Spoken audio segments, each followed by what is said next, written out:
Pomaže Bog i dobar dan, dragi gledalci. Moje ime je Dejan Petar Zletanović, s nama je primarijus dr. Alek Račić. Pomaže Bog, gospodine Račiću. Bog vam pomogu. Gospodine Račiću, Pokret Srpske sabornosti je rešio da se ukine, odnosno da se izbriže iz registra političkih stranaka. O čemu se radi?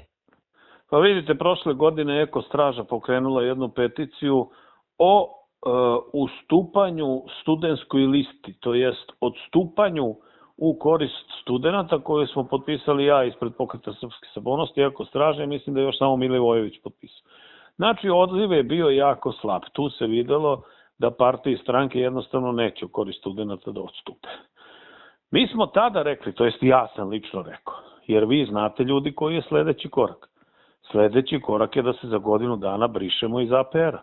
Mi ćemo to da uradimo. A da li će neko drugi da uradi? Čisto sumnjam. Ali mi što smo pokrenuli, to ćemo i da uradimo. Dakle, ovo je samo nastavak te akcije, jer vi time konačno pokazujete svim građanima, a pre svega studentima, da li ste za njih stvarno ili ste za njih lažno.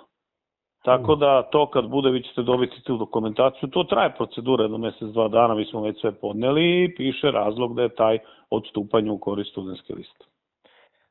Inače, dragi gledalci, gospodin Alek Račić ne samo o ovoj temi, nego i o ostalim temama koji su trenutno aktuelni za naše društvo govoriti za Srbin Info kanal Centra. Snimit ćemo emisiju utorak, pa je sad najavljujem. Hvala vam, gospodine Račiću, za izjave. Prijatno, vidimo se.